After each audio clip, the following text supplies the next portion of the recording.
So to this point, we have used debt to create income. We use that income to pay off the debt, and we also get to use the tax advantages of real estate to further offset those debt payments. I mean, those tax advantages include the deductions of the cost of borrowing the money, the management cost, the depreciation, and other allowable business costs. I mean, those tax advantages, they add up pretty darn quickly, often to the point where you can show to the government a loss on paper, yet a profit in the bank. And Uncle Sam's gonna give you a big thumbs up for that too. So now, we'll sit on this property for say 3 years. Here's what happens after those 3 years. The national average housing appreciation since 1968 per the National Association of Realtors is 5.4%.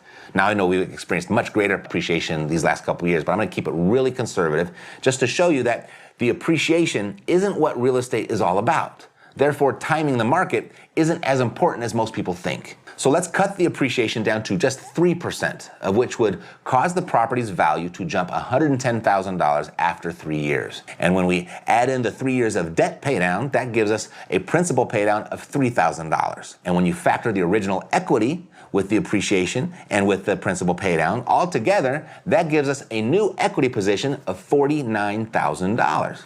Through leveraging debt, we have turned $16,000 into $49,000, a 300% return in 3 years. That's sick, right? You can now leverage that $49,000 of equity into new debt to acquire 3 more of these properties and repeat the process. And in 3 years, do it again into 9 more properties, of which would give you 13 total properties in less than 10 years. So keeping the math simple, you've turned $16,000 into a small $1 million real estate empire with somewhere in the ballpark of $500,000 of equity. The type of returns that would give your financial planner an inferiority complex. And I didn't even factor in the positive cash flow from the rent yet. Now, when you leverage debt is really important, and I'll get to that. Plus, I'm gonna give you 5 different ways to protect yourself from the risks of using debt in just a second. But I can hear your wheels turning, and you're thinking of the countless hypothetical scenarios as to how this would not work. Well, if that's the case, instead consider focusing on the countless hypothetical scenarios as to why it would work. Because it has worked